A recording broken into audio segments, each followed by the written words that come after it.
All right, it's that time of year again. It's time for me to get my yearly mammogram, and I'm going to take you with me. Good morning. Happy Monday. I have not done a vlog on my channel in a long time. So today I'm getting ready. It's not a get ready with me, but I am getting ready to go get my mammogram. So this is my yearly mammogram. And I'm actually late getting it. I probably should have gotten it in April, I believe, but better late than never. Um, so we know it is Breast Cancer Awareness Month. Oh, you know what? I've messed up. Put that right there. I forgot. I'm putting my face oil on, but I forgot to put my serum on. Ugh. Gosh. I hope I salvaged that. So, yeah. There's a method to my madness. We got a serum before we moisturize. But back to breast cancer awareness. So, see, I stuck the oil on the back of my hand. I don't know if that's the cleanest thing to do, but that's what we're going to do today. It is Breast Cancer Awareness Month. Breast cancer is a disease that is very prevalent in my family. I have a big family history of reproductive cancers in general. My grandmother had, I believe it was ovarian, either ovarian or cervical cancer, but my grandmother had that, and she passed when I was, I think 3 or 4. So, and then my mom and her sister both have had breast cancer. They've had different types of breast cancer, but both of them had breast cancer. So, you know, it is a disease that's very prevalent in my family. So I do get my mammograms yearly. I believe I started getting them before age 40, just because of my family history. And I have a lump in my right breast that's been there because I had a breast reduction in 2005. So after my recovery, I felt this lump in my right breast. Saw my primary care about it. Was very nervous, again, because of my family history. But it turned out to be something, I think it is an oil cyst, and it's something that is common with people who have had breast reduction surgery. So every year when I have my mammogram, they just monitor it. And everything, thankfully, has been benign for me thus far. So I'm going this morning to have my mammogram again. And I'm going to take you guys with me for as much as I can. I did one of these last year, and I asked the mammography tech if I could film. She was okay with that. So I'll ask again, because sometimes when you're in a medical setting, you know, they don't want you filming. And obviously I won't be able to film the entire procedure for obvious reasons. But I will share as much as I can for those of you who have never had a mammogram, who have fear of it, because a lot of women are fearful of having a mammogram because it's going to be painful. And it's not the most pleasant experience, just like when you go to get your yearly well woman exam. Now, I will tell you, this is not as uncomfortable as that is to me. So, you know, a mammogram, well, I'll show you the machine if I can. It looks very, very intimidating, but it's really not that bad. I have not had a problem with having my mammogram. So, yeah, let me fix my hair. So, I gotta plug this. I gotta plug this body butter. So this is my cousin Nadine's homemade skin body butter. I have to plug this because I absolutely love it. Now, she lives in North Carolina. She was not shipping over the summer, which I was like, girl, I need my body butter. I love body butters, nice creams, lotions that are thick. Love those, especially in the winter. So her product is handmade. All natural. Has cocoa butter, shea butter, a natural cream base, coconut oil, lanolin, beeswax, and a natural fragrance. This is the coconut lemongrass. Look at that. Let me do the YouTube hand. Look at that. And it is nice and thick. What time is it? Oh, I gotta go. My appointment's at 9:30. So see the consistency of that? I really love it. So her company is fairly new. So last year when I started getting this from her, I was getting smaller sizes. So I'm so thankful that she has this large size available. I will put her website in the link to this video. But, oh, I should have let y'all see it. But see, it's a thick cream and it just melts down like that. I love it. And I am getting ready to put this on my hair. Yes, it's a body butter. Hair is an extension of our skin. So I use this in my hair. And I was having difficulty finding a product that was not too heavy, not too overwhelming for my hair. Since I cut my hair, I had not found a product that I loved. So last week, I was like, let me put this body butter in my hair and let me see how I like it. Y'all, when I tell you that my hair has been so soft since then, and my coils, which I have all these different textures going on in my hair. How did this turn into a get ready with me? I don't know. Anyway, my coils were really responding to this body butter. And I've been having issues with dry scalp. And I've never had a flaky dry scalp. I don't know what's going on, but I've been having issues with a dry scalp. It's driving me absolutely crazy. Look at all these flakes falling out. Like, who does that? So I've been doing better with oiling my scalp. Using my same facial oil. I put a couple drops on my scalp every day. And yeah. So my hair is starting to act better. I went and got it cut 2 weeks ago, and I told the girl it is just not responding to my sponge. When I put my sponge in it, it's not coiling up. And I don't know what happened after she cut my hair. I started just taking a little bit more time to do this.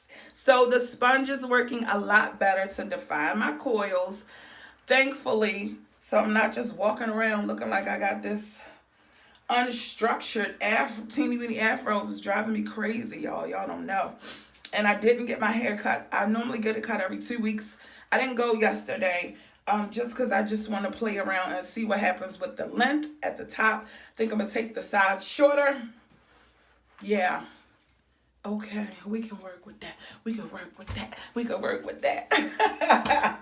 We can work with that. That's making me feel a lot better. All right, so I'm taking you guys with me today for my mammogram. Look, this body butter is all purpose because I'm sure enough about to put this on my elbows. Yes, I am. Sure am. Girl, this is why it takes me so long to get ready in the morning, because I got to rub down. This is minimal, only because I know I got to go. But normally, I rubs down, honey. Down, okay?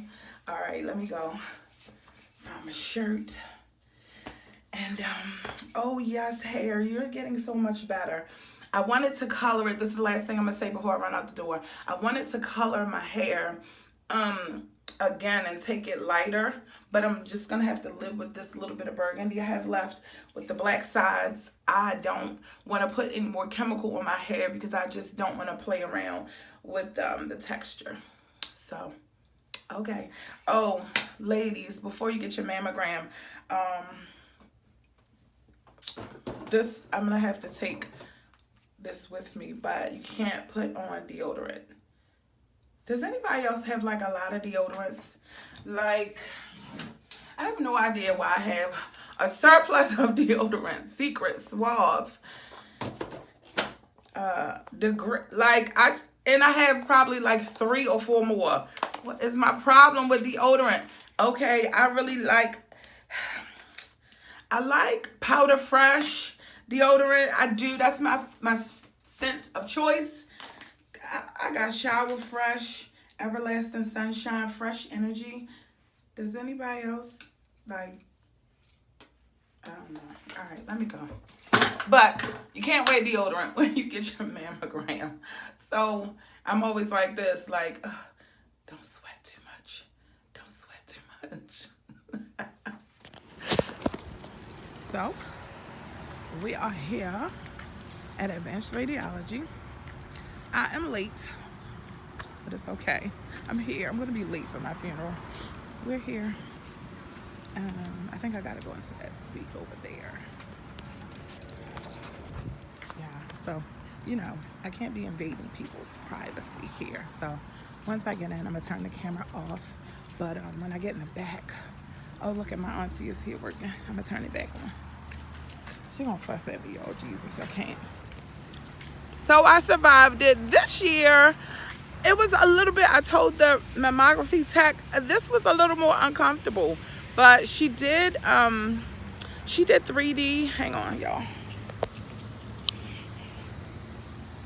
She did 3D views, and she said those views are a little bit more difficult. So,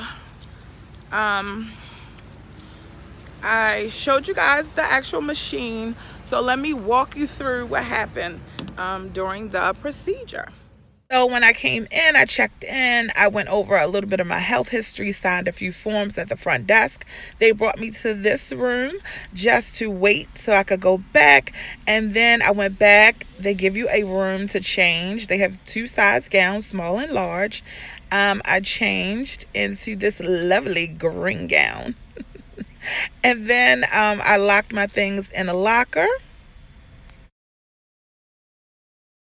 So yeah, they give you a locker to put your things in so everything is secure.